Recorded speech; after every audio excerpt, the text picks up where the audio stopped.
মুমিনদেরকে বলা হয়েছে তোমরা কখনো হতাশ হবে না, কারণ তাকদীর লেখা হয়ে গেছে, হতাশার কোনো কারণ নাই। একটা প্রবণতা আমরা সমাজে দেখছি আত্মহত্যার। ইয়াং জেনারেশনকে আমরা নসিহত করব যে ভুলেও নিজের জীবনকে বিসর্জন দিতে যাবেন।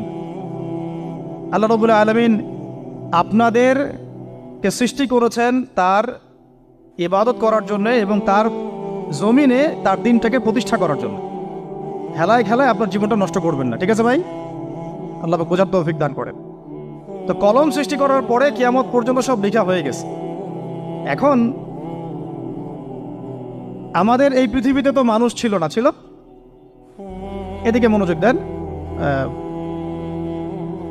এই পৃথিবীতে কি আগে মানুষ ছিল? এই পৃথিবীতে আগে কি ছিল তাহলে বলেন? হ্যাঁ, মাশাআল্লাহ। এই পৃথিবীতে আগে কি ছিল? এখন ওরা নাই? সবার সাথেই কিন্তু একটা করে আছে। কমপক্ষে কয়টা করে? সবার সাথে কমপক্ষে একটা করে। আর কোন কোন জায়গা আছে যেখানে জিনের বড় বড় আখড়া আছে। পৃথিবীতে যে জায়গাগুলো থেকে ইসলাম বিরোধী অপতৎপরতাগুলো চলে, ওখানে জিনের আখড়া বেশি।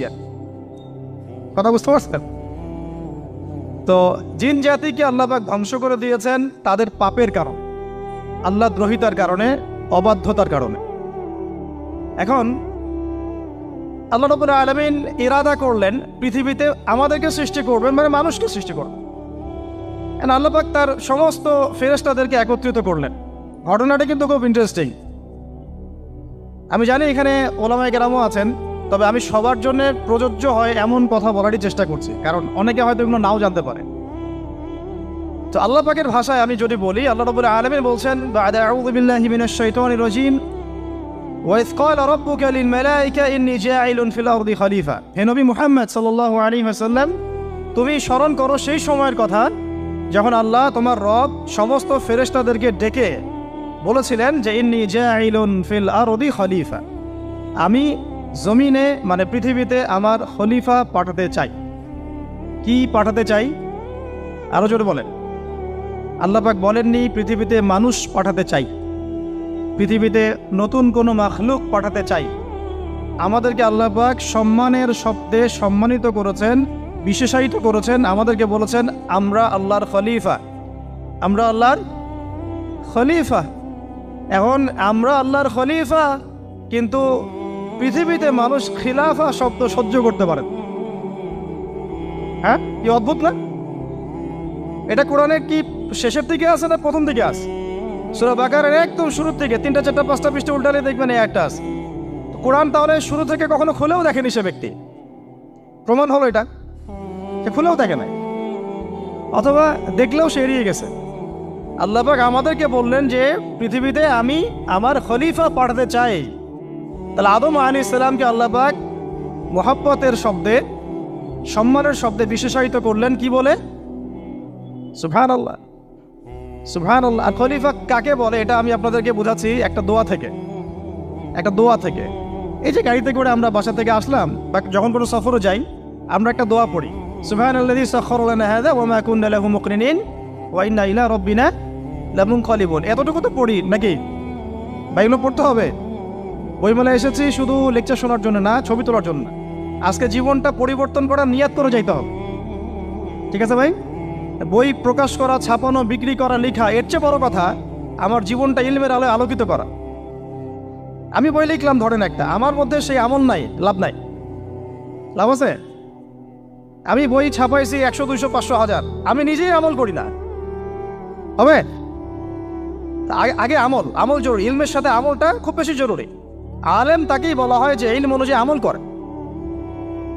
তাহলে আল্লাহ পাক বলেন লিমা তাকুলুনা মা লা তাফআলুন, তোমরা এমন কথা কেন বলো যে আমল নিজেরাই করো না? কাবুরা মাকতান ইনদাল্লাহ আন তাকুলু মা লা তাফআলুন, আল্লাহর কাছে সবচেয়ে গর্হিত একটা অপরাধ, তোমরা একটা কথা বলবা কিন্তু আমল করবা না।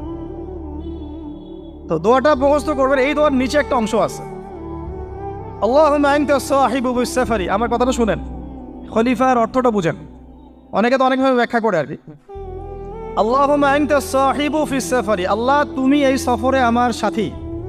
সফরে বের হওয়ার সময় দোয়া পড়ছি আমরা, আল্লাহুম্মা আনতা সাহিবু ফিস সাফারি, আল্লাহ তুমি এই সফরে আমার সাথী। ওয়াল খলিফাতু ফিল আহলি ওয়া মালি, আল্লাহ আমি তো বাসায় নাই, আমার বাসার আহাল মালের খলিফা হচ্ছে তুমি আল্লাহ। তাহলে খলিফা শব্দতে কি বুঝলেন? আল্লাহ আমার বাসার আহাল মালের খলিফা মানে কি? আমার স্থলাভিষিক্ত তুমি আল্লাহ, আমি ওখানে নাই বাসায়, আমি সফরে বের হয়ে গেছে, আমার স্ত্রী, আমার সন্তান, আমার মাল, আমার জান, এগুলোর দায়িত্ব তোমার, তুমি খলিফা। কত চমৎকার দোয়া। তাহলে পৃথিবীতে আমি আমার খলিফা পাঠাতে চাচ্ছি, তার অর্থ কি? আল্লাহ রাব্বুল আলামিন এই পৃথিবীতে আমাদেরকে তার প্রতিনিধি বানিয়েছেন। সুবহানাল্লাহ, সুবহানাল্লাহ। তাহলে আমরা নিজেদের আত্মপরিচয় ভুলে গেলাম যে আমরা আল্লাহর প্রতিনিধি পৃথিবীতে, তাই না? আমরা এখন আব্রাহাম লিঙ্কনের পূজা করতেছি। আব্রাহাম লিঙ্কনের পূজা তো বুঝেন না আপনারা, এটা হচ্ছে ওই যে সোকল ডেমোক্রেসির পূজার। আদতে প্রকৃত গণতন্ত্র বলে কিছু নাই এই বিশ্বের মধ্যে, যা আছে এগুলো তথাকথিত আর কি, স্লোগান জাস্ট, আর কিছু না। এটা যারা চর্চা করে তারাও জানে, আমাদের কাছে তারাই বলে। আদতে এই আপনার কমিউনিজমের কথা বলেন, এই লেনিন স্টেলিনারিজমের কথা বলেন, আপনি মুসলিনের কথা বলেন, চাইনিজ দর্শনের কথা বলেন, রাশিয়ান দর্শনের কথা বলেন, আর এই যে আরেকটা কি চলতেছে সেকুলারিজমের কথা বলেন, ন্যাশনালিজমের কথা বলেন, এগুলো একটা তাত্ত্বিক মতবাদ শুধুমাত্র। প্রকৃত মতবাদগুলো আপনি পাবেন বিশুদ্ধ যেগুলো কোরআন এবং হাদিসেই, এর বাইরে নাই। তা আমরা কিন্তু আল্লাহর খলিফা পরিচয় দিতে এখন দ্বিধাবোধ করতেছি। এই জমিনে আল্লাহ পাক আমাদেরকে তার খলিফা বানিয়ে পাঠিয়েছে। এখন খলিফা হলাম কিভাবে? কিসের গুণে খলিফা হলাম? প্রশ্নটা এটা। আমাদের কি 10টা হাত, 10টা পা, বেশি শক্তি ফেরেশতাদের চাইতে, যে আমরা খলিফা হলাম কিসের ভিত্তিতে? আর কিভাবে হলাম এটা শুনুন। আল্লাহ পাক বলছেন, ওয়াল্লামা আদামাল আসমাআ কুল্লাহা। আল্লাহ বলছেন আমি আদমকে এই মহাবিশ্বের যত নাম আছে, নাউন্স, ইসম, সব শিক্ষা দিয়েছি। সুবহানাল্লাহ। এই মহাবিশ্বের যত নাম, এখানে ইসম শব্দের অর্থ কিন্তু জ্ঞান। ইসম মানে কি? এখানে জ্ঞান। মহাবিশ্বের যে জ্ঞানগুলো আছে, এই জ্ঞানগুলো আল্লাহ পাক আমাদের আদি পিতাকে শিক্ষা দিয়েছেন। আমাদের আদি পিতাকে আল্লাহ নিজে শিক্ষা দিয়েছেন। সৃষ্টিগতভাবে আমরা জ্ঞানী ছিলাম না, আল্লাহ পাক আমাদেরকে জ্ঞান শিক্ষা দিয়েছেন। আমরা ফিলোসফির বইগুলো খুললে দেখবেন ওখানে বুদ্ধিবাদ নামে একটা মতবাদ আছে। মানে তারা বলে যে মানুষ সৃষ্টিগতভাবেই একজন বুদ্ধিদীপ্ত প্রাণী। এটা ভুল কনসেপ্ট। সৃষ্টিগতভাবে আমাদের মধ্যে জ্ঞান ছিল না, আল্লাহ পাক আমাদেরকে জ্ঞান শিক্ষা দিয়েছেন। কথা বুঝতে পারছেন? একটা মতবাদ তাদের আছে অভিজ্ঞতাবাদ, মানে মানুষ অভিজ্ঞতা থেকেই শিখে। আর একটা আছে সমন্বয় মতবাদ, আপনারা তো এগুলো অনেকে পড়েছেন হয়তো। এর বাইরে যে একটা মতবাদ আছে যে আল্লাহর পক্ষ থেকে ওহী ভিত্তিক মানুষ জ্ঞান শিখে, এই মতবাদ কোনো দার্শনিকের বইয়ে স্থান পেল না। কি আফসোস, কি আফসোস। অথচ মুসলিম ঘরের দার্শনিক তারা। আমরাও পড়েছি ভাই, 4 বছর এই কারণে গেলেই। কি আফসোস, আল্লাহ পাকের ওহীর পক্ষ থেকে যে জ্ঞান আসতে পারে এইটা কনসেপ্টই নাই। অথচ এখানে কোরআনে আল্লাহ পাক বলছেন, ওয়াল্লামা আদামাল আসমাআ কুল্লাহা, আমি আল্লাহ আদমকে সমস্ত নাম শিক্ষা দিয়েছি। সুবহানাল্লাহ। এরপরে এই যে জ্ঞান আদম আলাইহিস সালামকে আল্লাহ পাক শিক্ষা দিলেন, এর ফলশ্রুতিতেই আল্লাহ পাক বললেন যে ওয়াইয কুলনা লিল মালাইকা উসজুদু লি আদম, হে ফেরেশতারা তোমরা এখন আদমকে সিজদা করো। কি ফেরেশতাদেরকে দিয়ে আল্লাহ পাক আমাদের পিতাকে সিজদা করালেন কিসের মানদণ্ডে? কিসের কারণে? জ্ঞানের কারণে। জ্ঞানের কারণে ফেরেশতাদেরকে আল্লাহ পাক বললেন যে এই নামগুলো বলে দাও তো তোমরা। তারা বলতে পারলো না। তারা বললো লা ইলম আল্লাহুম্মা লা ইলমা লানা ইল্লা মা আল্লামতানা। আল্লাহ আমাদের তো সেই জ্ঞান নাই, শুধু ওইটুকু জ্ঞান আছে যা আপনি আমাদেরকে শিখিয়েছেন। তখন আল্লাহ পাক বলেছিলেন যে আমি যা জানি তোমরা তো জানো না। আমি কি বলি নাই যে আমি আসমান জমিনের গায়েবের সব খবর জানি? তখন আল্লাহ বললেন যে তোমরা সবাই সিজদা করো আদমকে। তাহলে আমাদের পিতাকে খলিফা করা হলো, জ্ঞান শেখানো হলো, আল্লাহ পাক নিজে শেখালেন, ফেরেশতার মণ্ডলীদের দিয়ে সিজদা পর্যন্ত করালেন। কিসের মানদণ্ডে? আরো আসতে বলেন, জ্ঞানের মানদণ্ডে। এখন যদি আমরা একটু প্রশ্ন ছুড়ে দেই নিজ নিজ বিবেকে, আমরা কি সেই ওহীর 10টা সূরাও শিখেছি? 10টা পারা কি পড়া হয়েছে কখনো? 10টা সূরারও কি অর্থ জানি? অনেকে তো 10টা আয়াতের অর্থ জানি না। আমরা কি সেই ওহীর 10টা হাদিস শিখেছি? তাহলে আমরা কোথায় সম্মান খুঁজতেছি? পশ্চিমাদের কাছে? বলেন। সত্যি সবচেয়ে আফসোস লাগে আমার একটা জিনিস, যে মুসলিমরা আমরা এখন আমাদের আত্মপরিচয় ভুলে যাচ্ছি, আর আল্লাহ পাক আমাদেরকে যেখানে সম্মান রেখেছে ওইখানে সম্মান না খুঁজে আমরা অন্যের দাসত্বের সম্মান খুঁজতেছি। আল্লাহ আমাদেরকে বোঝার তৌফিক দান করেন। এটা অজ্ঞতার কারণে হচ্ছে। আমাদের কাজ তাদেরকে সচেতন করা বা তাদেরকে মেসেজ পৌঁছে দেয়া। আমরা উগ্র পন্থা অবলম্বন করব, আমরা হিকমার সাথে প্রজ্ঞার সাথে মানুষকে বোঝানোর চেষ্টা করব, এগুলো বোঝানোর অংশ।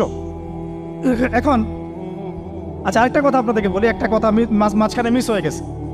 এই যে আল্লাহ পাক আমাদেরকে খলিফা করে পাঠিয়েছেন, খলিফার কাজ কি? প্রশ্ন না? আমাদের কাজ কি তাহলে? এই কাজটা আল্লাহ পাক আবার ব্যাখ্যা করেছেন সূরা সদের মধ্যে। কোন সূরায়? সূরা সদ। সদ নামে একটা সূরা আছে, সূরা ইয়াসিনের আগে পড়ে পাবেন।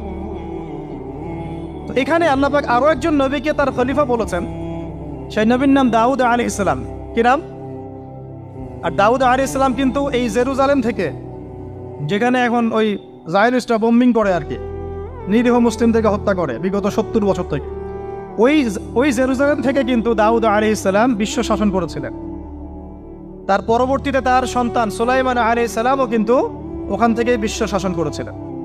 আর এখনকার বনু ইসরাইল দাবিদার এই জায়নিস্টরা, তারাও কিন্তু ওই ফিকিরই করছে, ওখান থেকে তারা বিশ্ব শাসন করতে চায় এবং তারা মনে করে তাদের একজন মাসিহ আসবে, সেই মাসিহ আসলে তারা বিশ্ব শাসন করবে।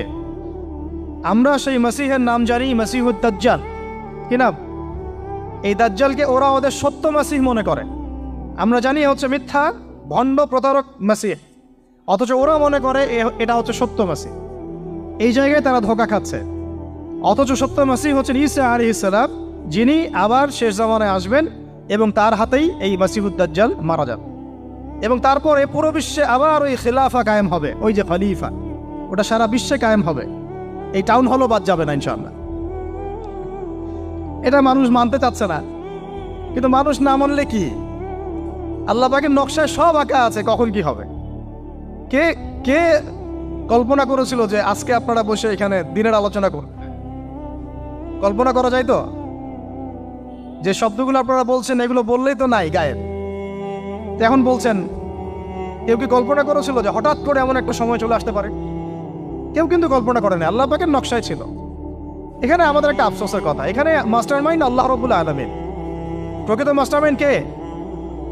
আমরা ক্রেডিট নেওয়ার প্রতিযোগিতায় ব্যস্ত হয়ে আছি এখন, কার কত ক্রেডিট নেওয়া যায়। এখানে একক ক্রেডিট পাওয়ার যোগ্য কেউ না, সমস্ত ক্রেডিট কার? আল্লাহ রাব্বুল আলামিন। এটা আল্লাহর সাথে গাদ্দারি করতে যায় না, তাহলে ভুলে যান।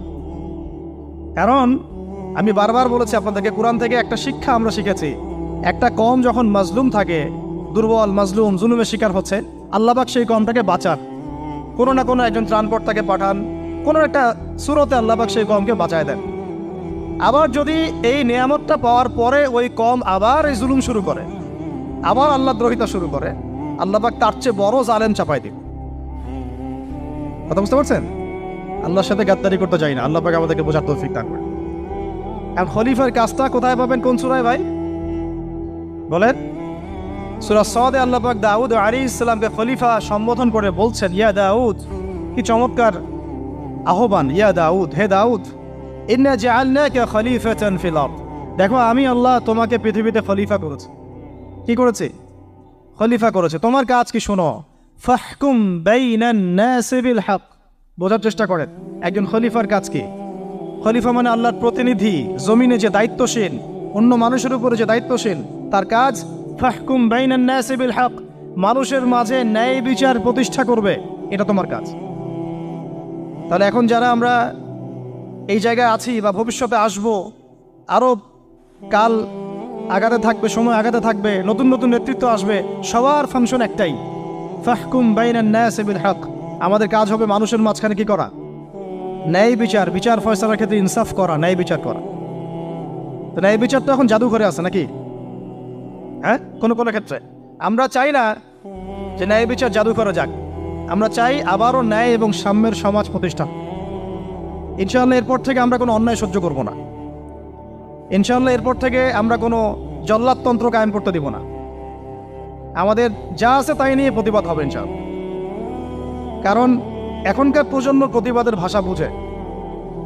এখন যদি আপনারা আবার সেই প্রাচীন জুলুমের তন্ত্রে মন্ত্রে ফিরে যান, তাহলে আল্লাহর গজব চলে আসবে, বড় গজব। তো খলিফার কাজ কি ভাই? কি কাজ বললাম বলেন? মানুষের মাঝখানে ন্যায় বিচার প্রতিষ্ঠা করা। আচ্ছা, আরো আছে, আরো আছে, আয়াত শেষ হয় নাই। আল্লাহ পাক বলছেন, ওয়ালা তাত্তাবিউল হাওয়া আর ন্যায় বিচার করতে গিয়ে নিজের দাসত্ব মানে প্রবৃত্তির অনুসরণ করো না।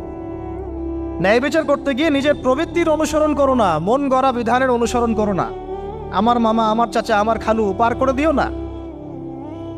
প্রবৃত্তির অনুসরণ মানে কি? মন যাচাই তাই করো না। ন্যায় বিচার করতে গিয়ে আল্লাহ পাকের বিধান মেনে চলো। আর সূরা মাইদাতে আল্লাহ পাক বলেছেন আয়াত নাম্বার 44, 45, 47-এ, ওয়ামান লাম ইয়াহকুম বিমা আনজালাল্লাহ ফাউলাইকা হুমুল কাফিরুন।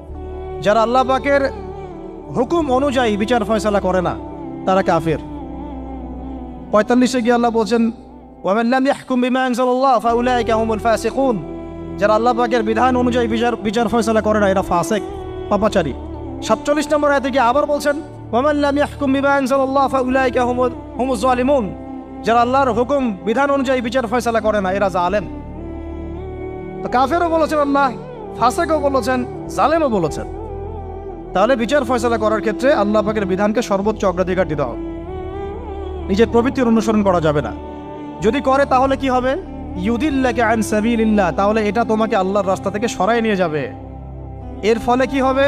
জেনে রাখো, ইন্নাল্লাযীনা ইউদিল্লুনা আন সাবিলিল্লাহ লাহুম আযাবুন শাদীদ বিমা নাসু ইয়াউমাল হিসাব। এটা পড়ে দেয়, নিশ্চয়ই যারা আল্লাহ পাকের সরল পথ থেকে বিচ্যুত হয়ে গেছে তাদের জন্যে কাল কিয়ামতের মাঠে আছে আযাবুন শাদীদ। আযাবুন শাদীদ মানে কঠিন কঠিন যন্ত্রণাদায়ক শাস্তি, এই কারণে যে তারা কিয়ামতের দিনটাকে ভুলে গিয়েছে।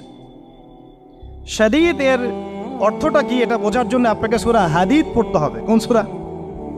আসলে কোরআনের আয়াতগুলো হচ্ছে আকাশের তারার মতো। তারা দেখবেন আকাশের, তারা দেখাও সুন্নত। ইসলাম তো রসকসহীন ধর্ম না রে ভাই,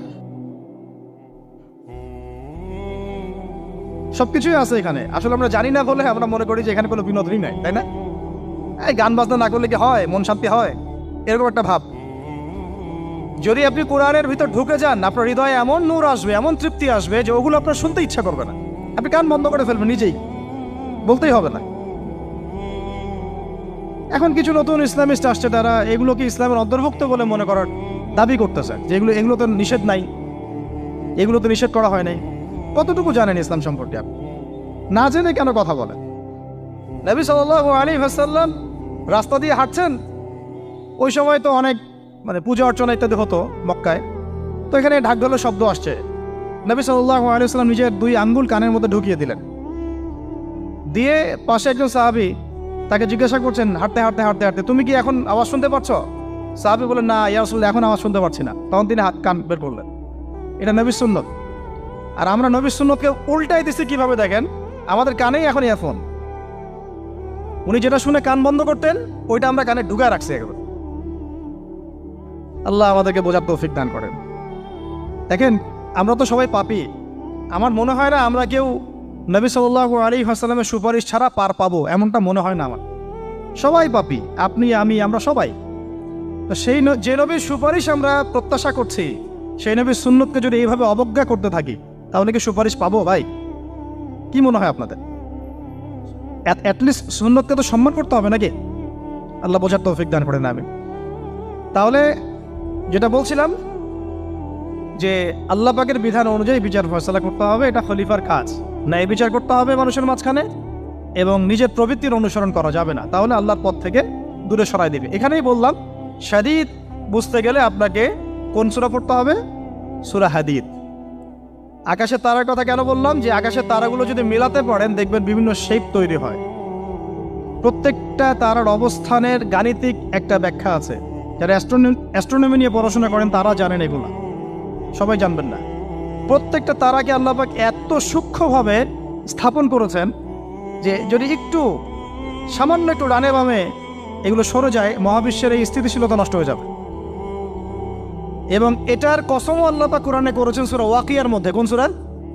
সূরা ওয়াকিয়াতে আল্লাহ পাক বলেছেন, ফালা উকসিমু বিমাওয়াকিইন নুজুম। আমি তারার অবস্থান স্থলের স্থিতির কসম করে বলছি। আল্লাহ পাক এর কসম করেছেন। কত গুরুত্বপূর্ণ জিনিস, ঠিক আছে? তো পরেরগুলো বললাম না। সূরা হাদীদ কেন পড়বেন? সূরা হাদীদ আল্লাহ পাক বলেছেন যে ওয়ানজালনাল হাদীদা ফীহি বাসুন শাদীদ। এই যে শাদীদ বুঝাতে গিয়ে হাদীদে আসছে। আল্লাহ পাক বলছেন যে আমি আল্লাহ পৃথিবীতে আসমান থেকে লোহা নাজিল করেছি। অবাক করার বিষয় না? লোহার খনি খুঁজতেছেন আপনারা মাটির নিচে, তাই না? আল্লাহ পাক বলছেন আমি লোহা নাজিল করেছি। আনজালনা, ঠিক যেমন ইন্না আনজালনাহু ফি লাইলাতুল কদর, আমি লাইলাতুল কদরে কোরআন নাজিল করেছি, আসমান থেকে নাজিল হয়েছে, তাই না? এরকমই ওয়ানজালনাল হাদিদা, আমি হাদিদ লোহা নাজিল করেছি, ফিহি বাসুন শাদীদ, যে লোহার মধ্যে আছে কঠিন শক্তি আছে। আয়রন যে অণু পরমাণুগুলো, এগুলোর শক্তি সবচেয়ে বেশি না? কেমিস্ট্রিতে আপনারা পড়েছেন।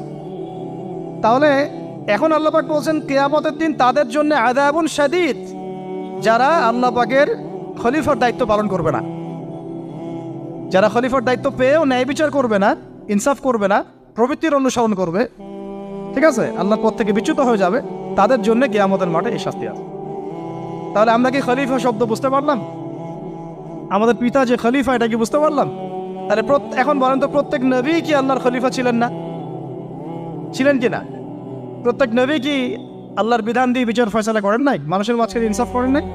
ন্যায় বিচার প্রতিষ্ঠা করেন নাই?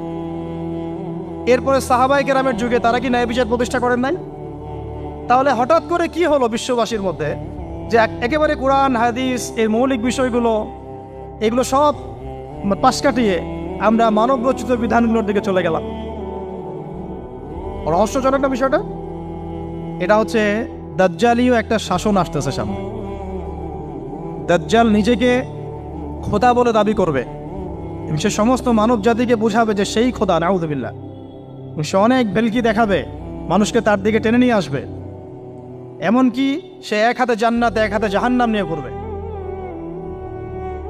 নবীজি বলেছেন যে তার জান্নাতে প্রবেশ করবে ওটাই তার জাহান্নাম, আর যে তার জাহান্নামে প্রবেশ করবে সেটাই হচ্ছে জান্নাত। তাহলে পুরো বিশ্ববাসীকে আল্লাহ থেকে দূরে সরিয়ে একটা গডলেস ওয়ার্ল্ডে রূপান্তরিত করার একটা তৎপরতা চলছে, লক্ষ্য করতেছেন না? এটা মূলত আপকামিং যে দাজ্জালীয় সভ্যতার ভবিষ্যৎবাণী নবীজি করেছেন, এই দিকেই ওয়ার্ল্ড যাচ্ছে আস্তে আস্তে ওই দিকে যাচ্ছে। তবে নবীজি এটাও বলেছেন সাল্লাল্লাহু আলাইহি ওয়াসাল্লাম যে আমার উম্মতের মধ্যে একটা তয়ফা, একটা দল, কিছু মানুষ সবসময় হকের উপর অটল থাকবে ইনশাআল্লাহ, কিন্তু তাদের সংখ্যা হবে খুব কম। এখন আমাকে আপনারাই বলেন যে ওই হকের উপর অটল থাকতে হলে আমার সেই জ্ঞান লাগবে কি লাগবে না? বলেন। যেই জ্ঞান আমাদের পিতাকে শেখানো হয়েছে, দেখবেন প্রত্যেকটা মানুষের মধ্যে কিছু প্রতিভা আছে, সৃজনশীলতা আছে, আছে না? একটা বুদ্ধিদীপ্ত একটা তাড়না মানুষের ভিতরে কাজ করে। এটা কোত্থেকে আসছে জানেন? আমাদের পিতার ডিএনএ থেকে আসছে। আমাদের পিতার ডিএনএ থেকে, আমরা কিন্তু সবাই তার সন্তান। এরপরে পৃথিবীতে মানুষ পাপাচারে যখন লিপ্ত হলো প্রচন্ড রকম, তখন নূহ আলাইহিস সালামকে আল্লাহ পাক পাঠান এবং তিনি প্রায় 950 বছর দাওয়াতের কাজ করলেন। 40টা বা 80টা পরিবার ইসলাম কবুল করল। তখন আল্লাহ পাক এই মুমিনদেরকে বাদ দিয়ে সবাইকে গারদ করে দিলেন, ধ্বংস করে দিলেন। মানে আমরা যারা পৃথিবীতে এখন বেঁচে আছি, যে আপনি আমি, আপনাদের নাম আমি জানি না, আমরা যারা বেঁচে আছি, আমরা কিন্তু কোনো না কোনোভাবে ওই 40 বা 80 পরিবারের সন্তান। আমরা আত্মীয়, কিন্তু আমরা সবাই কিন্তু আত্মীয়, জানেন? 40টা বা 80টা পরিবার বাদ দিয়ে বাকি সব মানুষকে আল্লাহ পাক ধ্বংস করে দিয়েছিলেন নূহ আলাইহিস সালামের মহাপ্লাবনে। ঘটনা জানেন না? 40 বা 80টা পরিবারকে বাদ দিয়ে বাকি সবাইকে আল্লাহ পাক ধ্বংস করেছেন ওই মহাপ্লাবনে। তাহলে এখন এই বিশ্বে যত মানুষ আছে তারা কয়টা পরিবারের সন্তান? ওই 40-80। আমরা কোনো না কোনোভাবে একে অপরের আত্মীয় হই। মুসলিম অমুসলিম সবাই, মুসলিম অমুসলিম সবাই। আমরা যে অসাম্প্রদায়িকতার কথা বলি না, এই শব্দটাকে ভালো অর্থে নেওয়া যায়। কি অর্থে? অন্যান্য ধর্মাবলম্বী মানুষ যারা, তারা তাদের ধর্ম স্বাধীনভাবে পালন করবে, কোনো সমস্যা নেই। আমরা তাদের এই কাজে বাধা দিতে যাব না। একইভাবে আমরা আমাদের ধর্ম স্বাধীনভাবে পালন করব, তারা এখানে কোনো বাধা দিতে পারবে না। সিম্পল। তারা তাদের উৎসব তাদের মতো পালন করবে, আমরা আমাদের উৎসব আমাদের মতো পালন করব। না আমি মূর্তি পাহারা দিতে যাব, আর না আমি মূর্তি ভাঙতে যাব। সিম্পল। আমি পাহারাও দিতে যাব না, ভাঙতেও যাব না। সিম্পল। আমরা কি কুরবানিতে তাদেরকে বলতে পারবো ভাই আসেন আমার বাসায় দাওয়াত খান? এটা হয় কখনো? লাকুম দীনুকুম ওয়ালিয়া দিন, আপনাদের দিন আপনাদের, আমাদের দিন আমার। সিম্পল। এই অর্থে ঠিক আছে। কিন্তু সব ধর্ম মিলে যে নতুন ধর্ম বানানোর চেষ্টা করা হচ্ছে বাংলাদেশে, এটা ঠিক নাই। এটা শুভঙ্করের ফাঁকি। সব ধর্ম মিলে নতুন ধর্ম করার কোনো সুযোগ নাই। আমরা সবাই এক পরিবারের সন্তান। এখন আমাকে বলেন, নূহ আলাইহিস সালামের একটা ছেলে ছিল, নাম জানেন? কি নাম বলেন? কেনান। হ্যাঁ, মাশাআল্লাহ। কয় ছেলে ছিল তার? হ্যাঁ, না, মূলত চারজন সন্তান থেকে বড় বড় চারটা গোত্র সৃষ্টি হয়েছে। শাম এক সন্তানের নাম কি? এটাকে কেন্দ্র করে এই যে সিরিয়ান কন্টিনেন্টে, পুরো প্যালেস্টাইন, সিরিয়ান, অ্যারাবিয়ান কন্টিনেন্টে যত মানুষ, তার বংশধর। ঠিক আছে? হাম, একটা সন্তানের নাম হাম। এখান থেকে আফ্রিকার যে কালো কালো মানুষগুলো সব তাদের বংশধর। একটা হচ্ছে ইয়াফাস, ইউরোপিয়ান যারা সাদা চামড়া, সব এদের বংশধর। আরেকটা যে কেনান। এই ছেলেটা কি বলেছিল? বাবা ডাকছে, নৌকায় আসো তাড়াতাড়ি, নৌকায় আসো তাড়াতাড়ি, না হলে আজকে আল্লাহ পাক আযাব দিয়ে ধ্বংস করে দিবে। সে নবীর সন্তান হওয়ার পরেও আল্লাহ প্রদত্ত ওহীর জ্ঞানকে মূল্যায়ন না করার কারণে ধ্বংস হয়ে গেল। আর ওই 40টা বা 80টা পরিবার নাজাত পেল কিভাবে? আল্লাহর পক্ষ থেকে নাজিলকৃত ওহীর জ্ঞানকে প্রাধান্য দিয়ে আনুগত্য করে। তাহলে কোন জ্ঞানকে আমরা প্রাধান্য দিব ভাই?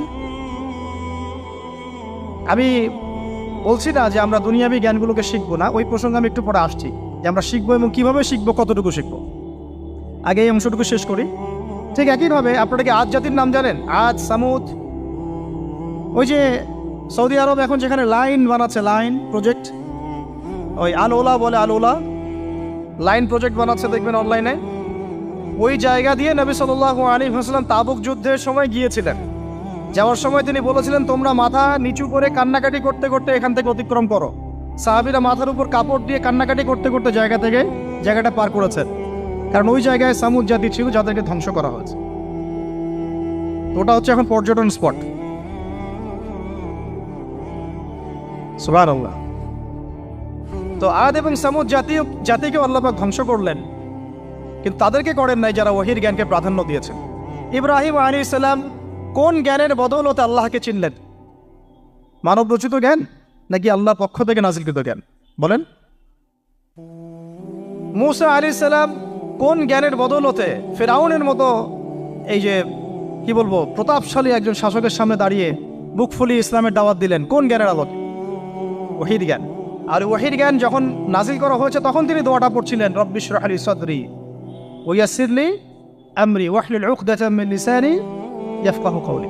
প্রত্যেক নবী, ইউসুফ আলাইহিস সালাম কারাগারে 12 বছর থেকেছেন। কত বছর? 12 বছর। আমাদের অনেক ভাই এরকম 5 বছর, 7 বছর, 10 বছর, 12 বছর থেকেছে, আছে। এমনও মানুষ আছে, এখন বলা যায় তাই বলি, যে ওই যে একটা শব্দ শুনেছেন, আয়না ঘর, ওখানে দীর্ঘদিন ছিল, তারপরে নাই, কোথায় গেছে আল্লাহই ভালো জানে। ইউসুফ আলাইহিস সালামও এরকম কারাগারে ছিলেন। কত বছর? 12 বছর। কিন্তু আল্লাহ পাক তাকে এমন একটা জ্ঞান শিক্ষা দিয়েছিলেন, তিনি স্বপ্নের ব্যাখ্যা বলতে পারতেন, যে কোনো স্বপ্নে। রাজা স্বপ্ন দেখলেন যে 7টা গাভী, জীর্ণ শীর্ণ গাভী, মোটা তাজা গাভীকে খেয়ে ফেলছে, স্বপ্নের ব্যাখ্যা কেউ দিতে পারে না।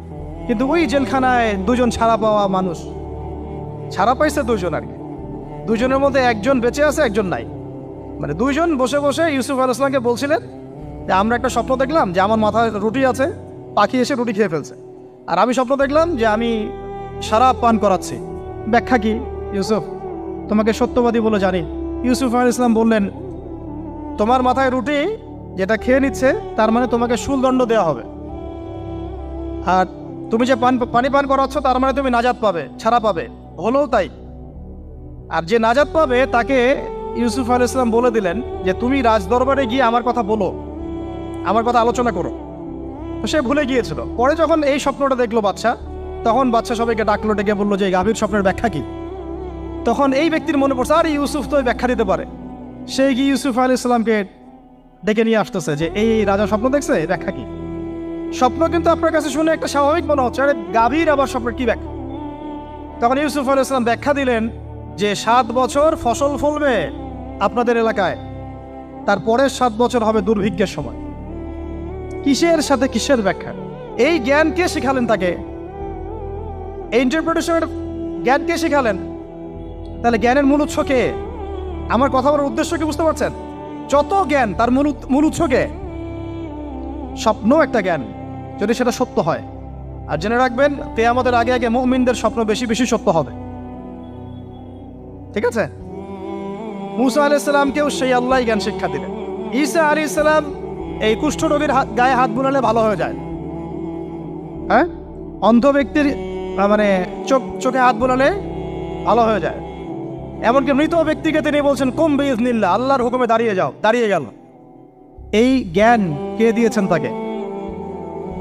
দাউদ এবং সুলাইমান আলাইহিস সালাম এই যে পশু পাখির ভাষা বুঝেন, সুলাইমান আলাইহিস সালাম পিঁপড়ার ভাষাও বুঝেন। আপনাদের সায়েন্স কি পিঁপড়ার ভাষা বুঝে? হ্যাঁ, আমরা তো এখন সায়েন্সকে সবকিছুর মানদণ্ড মনে করি, তাই না? সায়েন্স যদি বলে হ্যাঁ তাহলে হ্যাঁ, না বললে না। মানে এমন একটা ভাব, দেখেন সায়েন্সকে আমরা ইলাহ বানাইছি, ইলাহ, উপাস্য।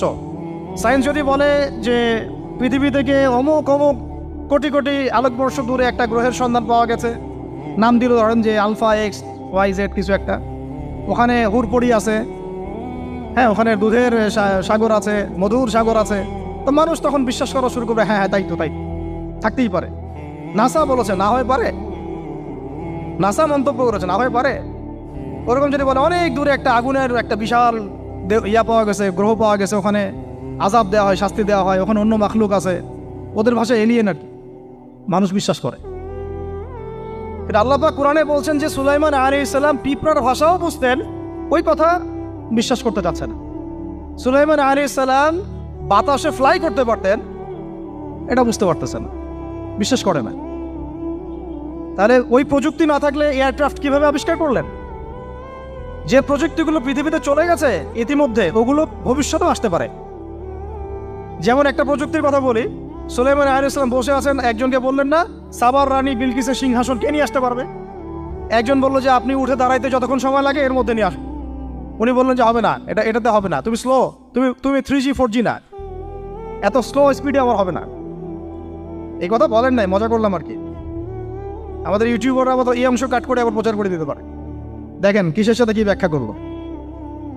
কোরআনকে 3Gর সাথে তুলনা করলেন আবু তহাদ না, ব্যাস কাম সারা দেশে ওইটাই ইস্যু। তখন মহা মুসিবত, মানে বাঙালি জাতির মধ্যে দিন প্রচার করা। আমাদের সালাফদের ভাগ্য ভালো যে তারা আগেই, মানে এই প্রযুক্তি আসার আগেই দুনিয়া থেকে তারা চলে গেছে। মুশকিল না, যত ইস্যু এগুলোর কারণেই সৃষ্টি হয়। তো যাই হোক, প্রসঙ্গে আসি, কোথায় ছিলাম ভাই, যে কথা হারায় ফেললাম।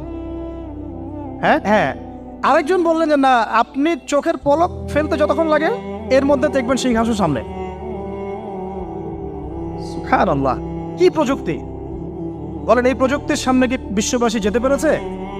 দেখেন সুলাইমান আলাইহিস সালামের বাতাসে ফ্লাই করাটা কিন্তু এখন পৃথিবীতে খুব কমন হয়ে গেছে। আমরা সবাই ফ্লাই করতেছি বাতাসে, তাই না? যদি আপকামিং কোনো সময় আপনি দেখেন যে এইরকম চোখের পলকেই একটা বস্তু আরেকটা জায়গা থেকে এক জায়গায় চলে আসতেছে, আমি অবাক হব না ইনশাআল্লাহ। কারণ কোরআনে অতীতে এই ঘটনার দলিল আছে। বুঝাতে পারতেছি না? এক কথায় সমস্ত জ্ঞানের মূল উৎসকে। এরপরে আসেন, অত আর লম্বা করছি না, আমাদের নবী মুহাম্মদ সাল্লাল্লাহু আলাইহি ওয়াসাল্লাম আসেন, আমরা তো তার উম্মত। 23 বছরে, একটু মনোযোগ দেন, এটা আলোচনার লাস্ট পার্ট, ঠিক আছে? 23 বছরে তিনি পুরো জাহেলিয়াতকে পরিবর্তন করে দিয়েছেন। কত বছরে? 23 বছর। আপনারা কি জানেন যে আইয়ামে জাহিলিয়াতে আসলে কি কি সমস্যা ছিল? কেন ওই যুগটাকে আমরা জাহিলিয়াত বলি? বেসিক্যালি 5-6টা সমস্যা ছিল। কয়টা? 5-6টা। 1 নম্বর শিরক। 1 নম্বর কি? আমার সাথে বলেন। শিরক আমাদের ওয়ার্ল্ডে নাই, এটা তো গ্লোবাল শিরক চলতেছে এখন। শুধু ধর্মীয় শিরক চলতেছে না, কিন্তু এখন শিরক হচ্ছে পলিটিক্সে, শিরক হচ্ছে ইকোনমিক্সে, শিরক এডুকেশনেও আছে, শিরক কালচারের মধ্যেও আছে। কথাগুলো বুঝতে হবে একটু গভীরভাবে। তখন সমস্যা ছিল রিবা, সুদ। এখন নাই। রিবা ছাড়া কোনো সিস্টেম আছে এখন ওয়ার্ল্ডে? আমি গতকালকে একটা হাদিস মোতালা করছিলাম সুদ সংক্রান্ত। নবীজি বলেছেন সাল্লাল্লাহু আলাইহি ওয়াসাল্লাম যে একটা যুগ আসবে সামনে, সুদবিহীন কোনো মানুষই চলতে পারবে না।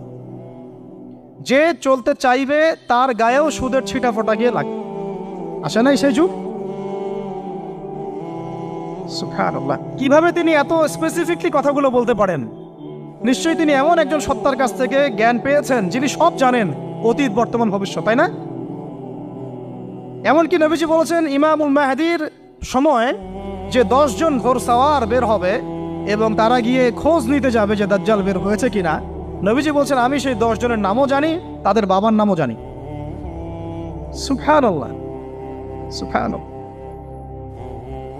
কিয়ামতের মাঠে আলী রাদিয়াল্লাহু আনহু, আবু বকর রাদিয়াল্লাহু আনহু, ওমর, উসমান রাদিয়াল্লাহু আনহুম আজমাইন, তাদের হিসাবটা কেমন হবে ওইটাও নবী সাল্লাল্লাহু আলাইহি ওয়াসাল্লাম আগেই বলে দিয়েছে। সবচেয়ে দ্রুত হিসাব হবে এই উম্মতের আলী ইবনে আবি তালিব রাদিয়াল্লাহু আনহু। যাবেন, বেরোবেন, শেষ। কি মানুষ, তার জীবনীটা পড়ে দেখবেন। আমি শেষের দিকে বলে দিব আপনাদেরকে আজকে, এবং এটা রেকর্ডেড থাকবে, ইনশাল্লাহ অনলাইনে দিয়ে দিব, যে আপনারা কোন কোন সাবজেক্টের বই কিনবেন। বই মেলা তো শুধু মানে আসলেন একটা র্যান্ডমলি বই কিনলেন এমন না, টপিক ধরে ধরে সাবজেক্ট ওয়াইজ বই কিনতে হবে। ঠিক আছে ভাই? বই কেনার পিছনে টাকা পয়সা খরচ যদি না করেন, মানে দিনের জন্য অর্থ ব্যয় করার মানসিকতা না থাকে, এলেম পাওয়া যাবে। অনেক মুহাদ্দিস নিজের গায়ের জামা খুলে দিয়ে পর্যন্ত বই নিয়ে বাসায় গিয়েছে, জানেন? তাদের সমস্ত সম্পত্তি বিক্রি করে দিয়েছেন বই কেনার জন্য। আজকে সকালে আমাদের এক ভাই মজাকারা করছিলেন যে আমারই এক ওস্তাদ, বাংলাদেশের অনেক বরেণ্য একজন আলেমে দ্বীন, প্রবীণ আলেমে দ্বীন, তার কথা আলোচনা হচ্ছিল যে তিনি কিতাব পড়তে পড়তে পড়তে হঠাৎ একটা কিতাব তিনি খুঁজে পাচ্ছেন না। তো ছাত্রদেরকে পাঠালেন যে খুঁজে নিয়ে আসো তো, কোথায় আছে, কেউ খুঁজে পায় না।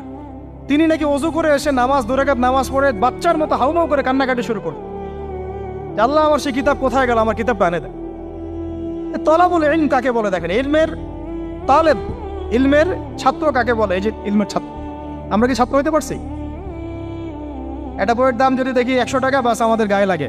100 টাকা দিয়ে তো আপনার গার্লফ্রেন্ডকে নিয়ে বসতে গায়ে লাগে না, বসলে তো 500 টাকা চলে যায়। আর এখনকার মেয়েরা তো খায়ও বেশি, ডেটিংয়ের সময় আর কি, তাই না?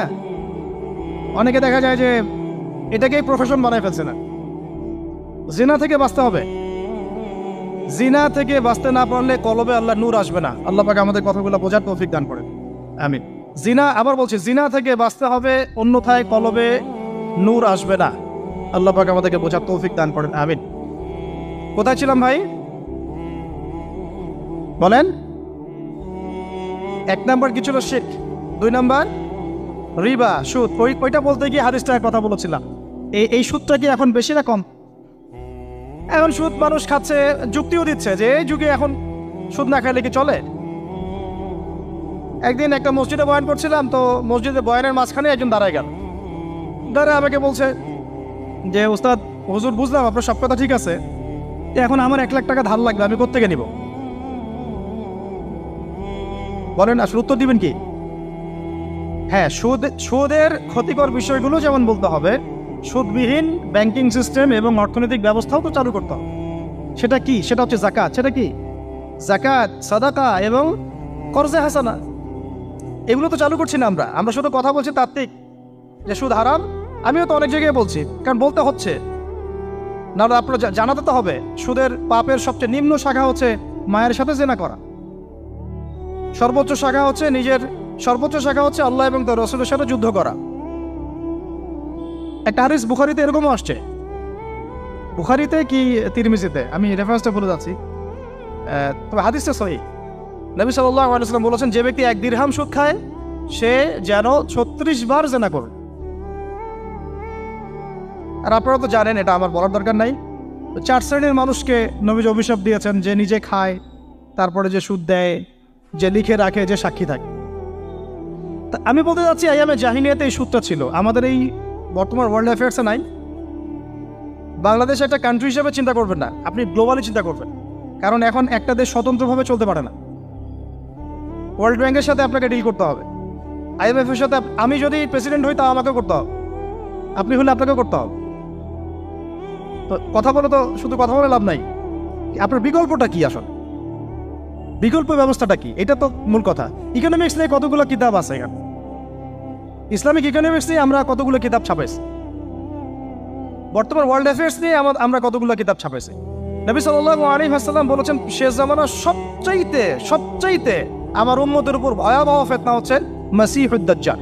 কি নাম বলে? এখন আপনি আমাকে মাদ্রাসার পুরো সিলেবাসে কন্টেন্টে আমাকে দাজ্জাল নিয়ে একটা ফ্যাকাল্টি দেখান, আছে?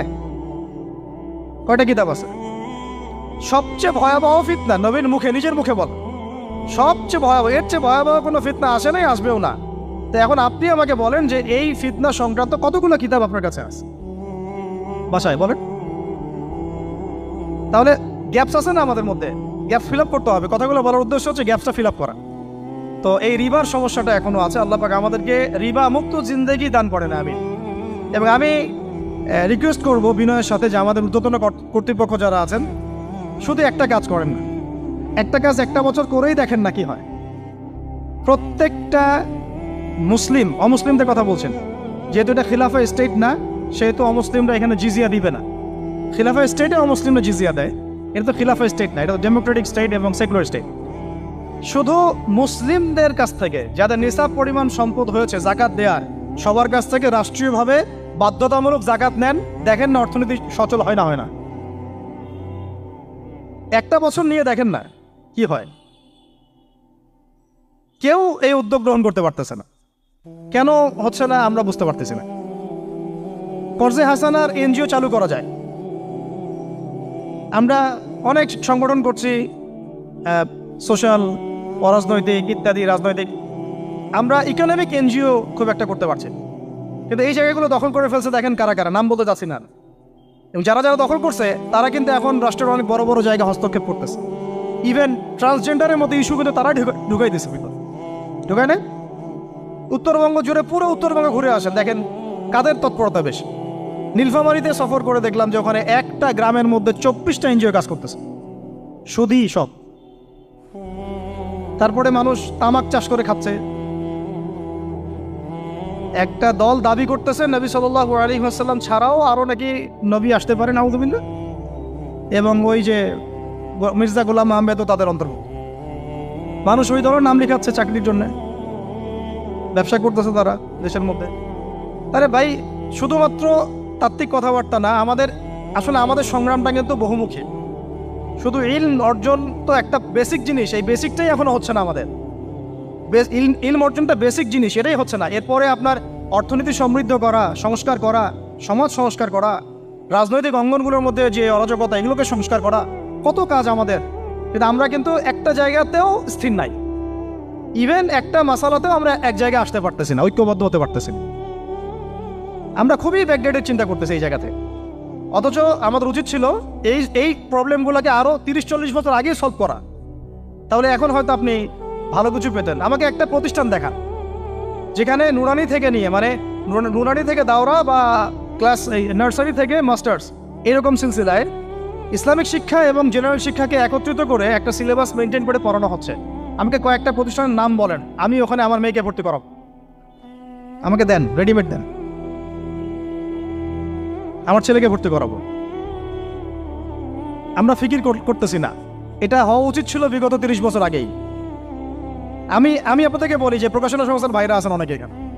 ধরেন আমাদের রংপুরের কোনো ভাই আপনাদেরকে পুরো 1 বিঘা জমি দিল, বা ধরেন 5 বিঘা জমি দিয়ে দিল, ঠিক আছে? আর আমরা সবাই মিলে দেশবাসীর কাছ থেকে টাকা কালেক্ট করে একটা কনস্ট্রাকশন দাঁড় করে, প্রতিষ্ঠান দাঁড় করালাম। একেবারে অনার্স, মানে নুরানি থেকে নিয়ে, মানে প্লে গ্রুপ থেকে নিয়ে মাস্টার্স, এরকম ফ্যাকাল্টি আর করলাম। এখন ভাই আপনারা যারা বই প্রকাশ করতেছেন, আমাকে কি আপনারা বই দিতে পারবেন? প্রত্যেকটা ক্লাসে আমি কোন কোন বই পড়াবো পারবেন? আমাকে কি সিলেবাস দিতে পারবেন? কথা বলেন। প্লে গ্রুপে কোন কোন বই পড়াবো আমাকে দেন। নার্সারিতে দেন, STD 1-এ দেন, 2-তে দেন, 3-তে দেন, 5-এ দেন। এভাবে আপনি আমাকে ক্লাস 10 পর্যন্ত দেন। তারপরে কি আপনি আমাকে অনার্স, মাস্টার্স, এই ফ্যাকাল্টিগুলো আলাদা আলাদা, এগুলো কি ইউনিভার্সিটি আদলে আপনি কি আমাকে সাজা দিতে পারবেন? আমরা জায়গা দিব, টাকা দিব, প্রতিষ্ঠান করে দিব। প্রকাশনা সংস্থা থেকে কি আমরা এতটুকু পেতে পারি? তাহলে কাজের ক্ষেত্র আসলে কোনগুলা? আজকে আদনান ভাইয়ের একটা বই নিয়ে পড়তেছেন, কালকে অমুক ওস্তাদের একটা বই নিয়ে পড়তেছেন, আজকে এইটা, কালকে সেইটা। কনস্ট্রাকটিভ পড়াশোনাটা কোথায়? ধরেন এই যে আমাদের এক ভাই, পরিচিত ভাই, ওই ভাই যদি বলে যে আমি ভাই একসময় দিনের পথে ছিলাম না, এখন ইসলামের পথে আসছি, তো আমি এখন আলেম হইতে চাই। কি হইতে চাই? আলেম হইতে চাই, কিন্তু আমার মাদ্রাসায় পড়ার কোনো সুব্যবস্থা নাই। আচ্ছা, এখন কি তাকে আমরা 5 বছর বা 10 বছরের মধ্যে আলেমের সমপর্যায়ে নিয়ে যেতে কি পারবো? সেই সিলেবাস কি আমার কাছে আছে? বলেন। অথচ বিশ্বাস করেন, আরবি ভাষা না জানলে কেউ কোরআন জানতে পারবেই না। আমি এখন এটা শক্ত করে বলি যে কোরআন শেখা যেমন ফরজ, আরবি ভাষাটা শিক্ষা করাও ওয়াজিব। এখন আমাদের 80% জেনারেল শিক্ষিত ছেলে পেলে কিভাবে আরবি শিখবে? কিভাবে তারা আকীদা শিখবে, কিভাবে তারা কোরআনের তাজবিদ শিখবে, তাদাব্বুর শিখবে, তাফসির শিখবে, হাদিসের এরাব দেওয়া শিখবে, এবারত পড়া শিখবে, কিভাবে তারা নাহু সরফের জ্ঞান অর্জন করবে, কিভাবে তারা উসুলের জ্ঞান অর্জন করবে, কিভাবেই বা তারা বড় বড় ধরেন ফেকা শাস্ত্রের জ্ঞান, তারপরে এদিকে উসুলে হাদিসের জ্ঞান, তাফসিরের জ্ঞান, আরও বড় বড় ফ্যাকাল্টিগুলো, কিভাবে তারা বড় পর্যায়ের আলেম হবে আমাকে বলেন। প্রোডাক্ট দেন, প্রোডাক্ট, এবং এমন এমন আলেমের প্রোডাক্ট যে আলেমরা সারা ওয়ার্ল্ডকে ডিল করতে পারে, মানে ইন্টারন্যাশনাল স্কলার। এখান থেকে যাবে ইউকেতে গিয়ে দাওয়াতি কাজ করে আসবে, অস্ট্রেলিয়ায় গিয়ে দাওয়াতি কাজ করে আসবে, মালয়েশিয়ায় গিয়ে দাওয়াতি কাজ করে আসবে, আন্তর্জাতিক মানের আলেম আমরা কি জেনারেল শিক্ষিত ব্যাকগ্রাউন্ড থেকে তৈরি করতে পারবো? পারছি কি? আর আপনারা আমাকে বলেন তো ভাই, যে কত পার্সেন্ট মানুষ জেনারেল শিক্ষিত আর কত পার্সেন্ট মানুষ মাদ্রাসায় শিক্ষিত? কাদের পরিসংখ্যানটা বেশি? তারা কি, তাদের কোনো অবদান রাখার কোনো সুযোগ নাই?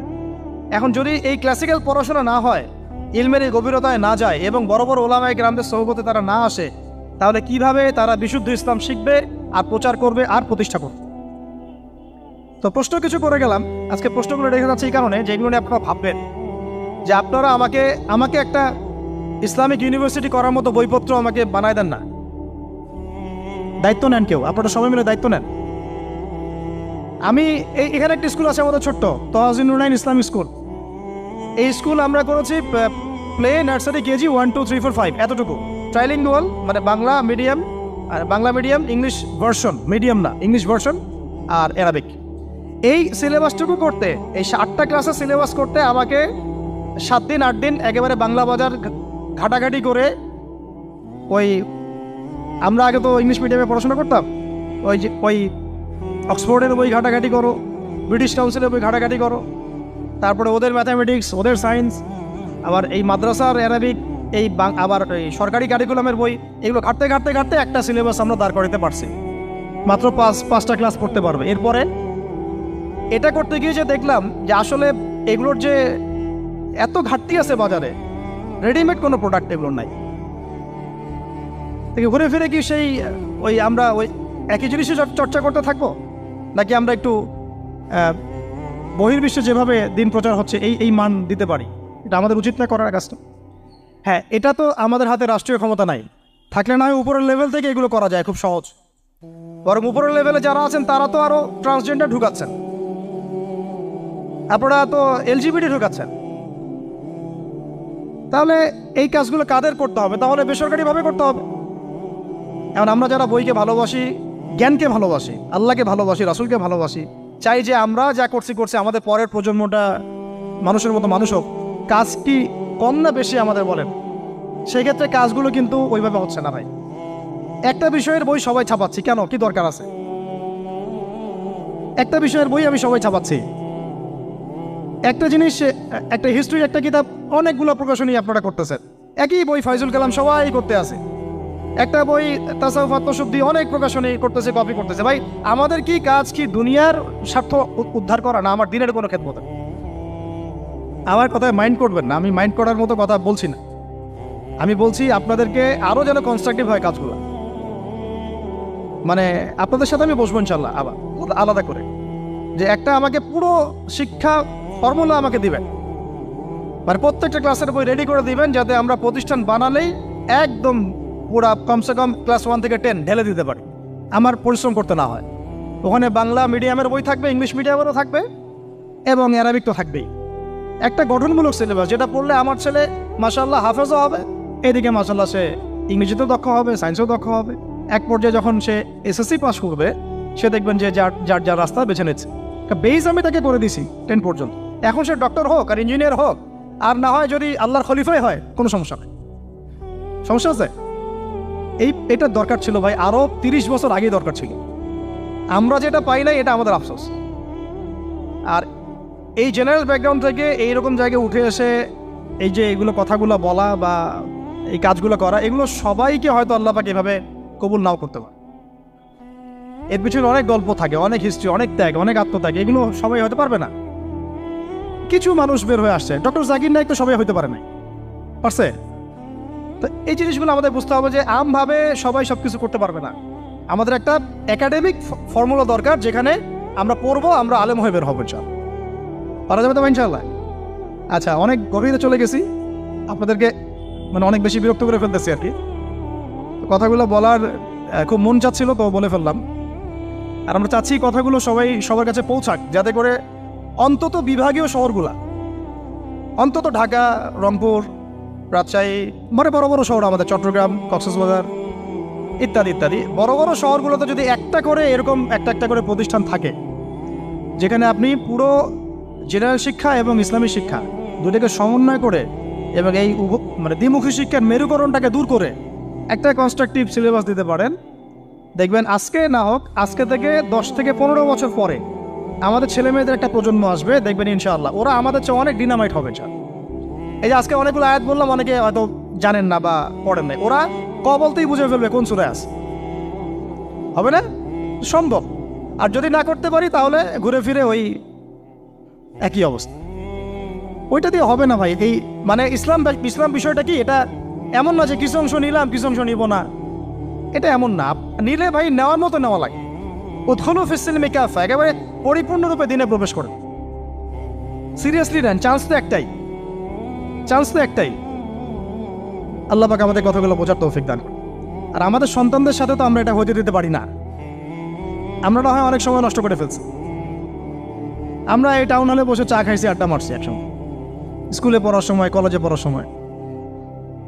এবং এখানে কি হয় না হয় আমি খুব ভালো করে জানি।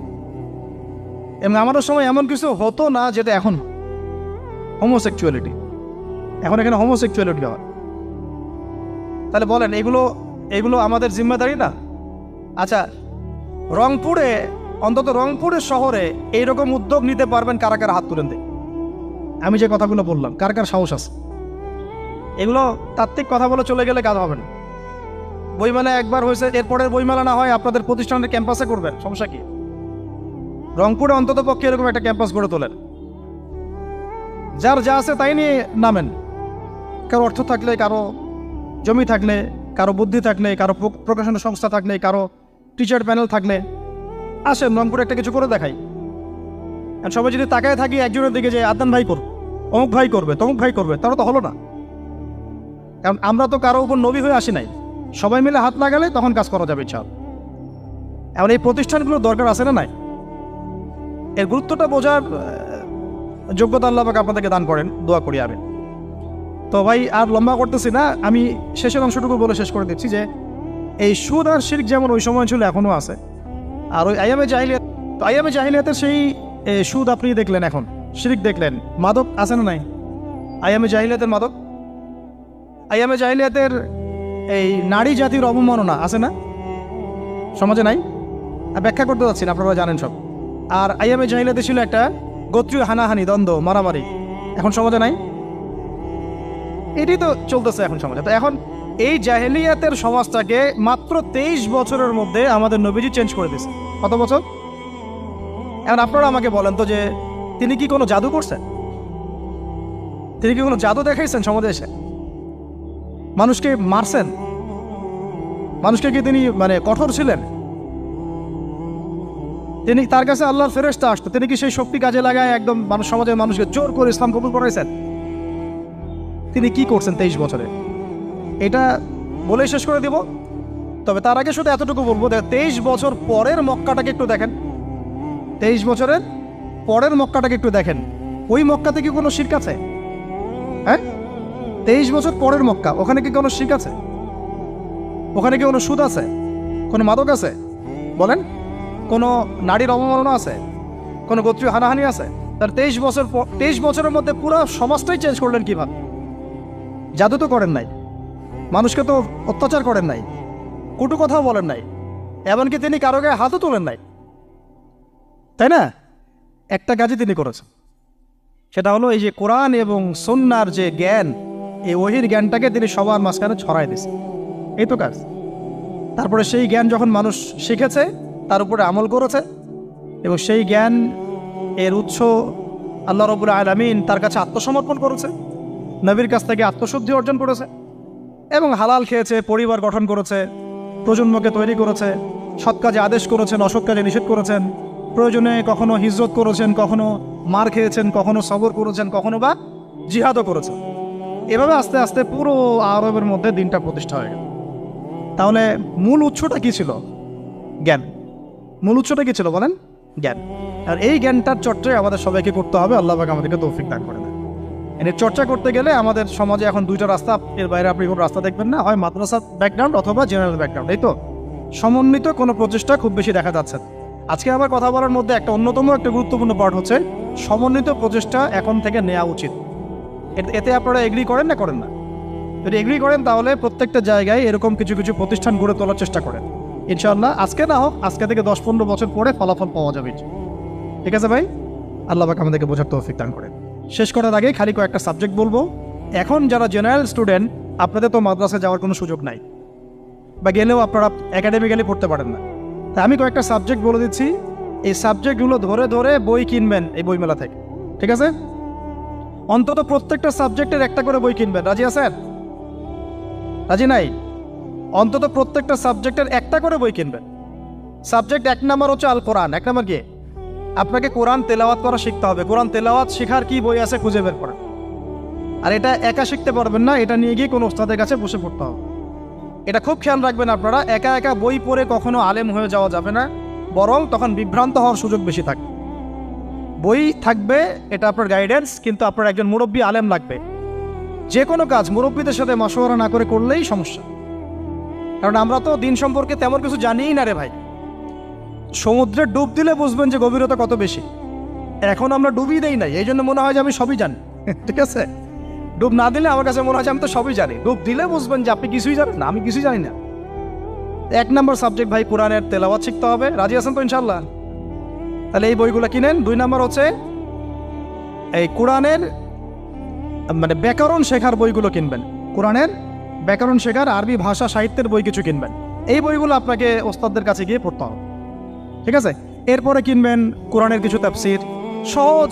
মনে করেন একটা তাফসির নেন সহজ। কেউ মারিফুল কোরআন কিনেছেন, হয়তো কেউ সহজে অনুবাদ হয়েছে জালালাইন একটা কিনেছেন, কেউ হয়তো তাওজিউল কোরআন কিনেছেন। একটা তাফসির বাসায় রাখেন অন্তত। ঠিক আছে? এটা হলো 3টা। 4 নম্বর হচ্ছে হাদিসের অন্তত একটা বই কিনেন আজকে। হাদিসের সহজ কিতাব কিনবেন। অনেকে দেখা যায় যে ভাই একেবারে হেদায়েত পেয়ে সহিহ বুখারী নিয়ে বসে যান। একেবারেই গলত কাজ আপনাদের, একেবারেই গলত কাজ। সহিহ বুখারী পড়তে গেলে 12 বছর সময় লাগে মানুষ। ওই লেভেলে যাইতে একটা মানুষের 12 বছর সময় লাগে। ওটা সবার প্রথমে ওটা খুললে তো আপনি হাদিস বুঝবেনই না। মনে হবে যে হাদিস কোরআনের সাথে সাংঘর্ষিক, এরকম মনে হবে। সহজ থেকে 1 লাফে কি আমরা ক্লাস 10-এ যাই? আগে তো ক্লাস 1-এ ভর্তি হয়েছেন, তাহলে হাদিসের শাস্ত্রে আসছেন, আগে বুখারী ধরতে গেলেন কেন? সবার আগে আপনি মৌলিক কিছু হাদিসে আরবাইন কিনেন, ফয়জুল কালাম কিনেন। আস্তে আস্তে আপনি বুলুগুল মারামে যান, রিয়াদুস সালিহিনে যান, মিশকাতে যান। আস্তে আস্তে আপনি তিরমিজি নাসাই করতে করতে সহিহ বুখারীতে যাবেন, সমস্যা নাই। ঠিক আছে? হাদিস আরেকটা বললাম, কটা হলো? 4টা-5টা। হ্যাঁ, আগে বলি কোরআন, আরবি ভাষা সাহিত্য, তারপরে তাফসীর আর হাদিস। 4টা বলেছে। 5 নম্বর হচ্ছে সিরাত। 5 নম্বর কি? নবীর জীবনী যে পড়ে নাই সে নবীকে চিনে না। নবীর জীবনী না পড়লে না কোরআন বুঝতে পারবে না আর হাদিস বুঝতে পারবে। তো নবীর জীবনের অন্তত একটা বই কিনে যান এখান থেকে, অন্তত একটা। 60টা কি 70টা নবীর জীবনী আছে এই বইমেলাগুলোতে, খুলে দেখেন। আমার কাছে সবগুলোই আছে। এই চট্টগ্রামে ভাইরা যখন ছিলেন লালখানে কয়দিন আগে, আমি ভাইদের কাছ থেকে বই কিনেছি, নিজে কিনেছি প্রায় 70,000 টাকা একদিনেই। আর ওনারা আমাকে হাদিয়া দিয়েছেন মনে হয় আরো 30,000 টাকার হবে।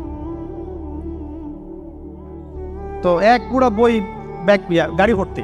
তো প্রায় 60, আমি গুনে দেখলাম যে প্রায় 50 থেকে 60টা সিরাতের কিতাব আছে বাজারে। একটা তো কিনেন, অন্তত একটা সিরাতের কিতাব তো অন্তত কিনেন। তারপরে ইসলামের ইতিহাসের বই কিনেন। 6 নম্বর ইসলামের ইতিহাসের বই কিনেন। 7 নম্বর ইতিহাস না জানলে কিন্তু আমরা শেকড় চিনতে পারবো না। 7 নম্বর হচ্ছে এই 4 খলিফার জীবনী, সাহাবীদের জীবনী, তাবেঈদের জীবনী, ইমামদের জীবনী, এগুলো কিনেন। 8 নম্বর হচ্ছে ইসলামী অর্থনীতির কিছু বই কিনেন, ইসলামী অর্থনীতির। 9 নম্বর হচ্ছে এই ইসলামিক জিওপলিটিক্সের কিছু বই কিনেন। এই বইগুলো কিছুটা কম, আমি এটা ভাইদেরকে বলবো যে এগুলো ছাপানোর চেষ্টা করেন বেশি বেশি। আর 10 নম্বর হচ্ছে ইসলামী ফিকহের যে মাসলা মাসাইলগুলো জানার জন্য কিছু বই আছে, এইগুলো। এই 10টা সাবজেক্টের বই একটা একটা করে কিনে বাসায় চলে। আর একটা নসিহত করবো, বরেণ্য আলেমদের বই পড়বেন। মানে আমি একটা বই ধরেন কালকে বের করে ফেললাম, ভাই আবু তো আদনান ভাই লিখছে বলেই যে আপনাকে ওটা কিনতে হবে জরুরি না। এটা জরুরি না। সবার আগে আপনি বড় বড় বরেণ্য আলেমদের বইগুলো আগে পড়বেন, তারপরে আপনার একটা মেজাজ এমনি তৈরি হয়ে যাবে যে কোনটা হক আর কোনটা বাতিল এটা আপনি নিজেই বুঝতে পারবেন তখন।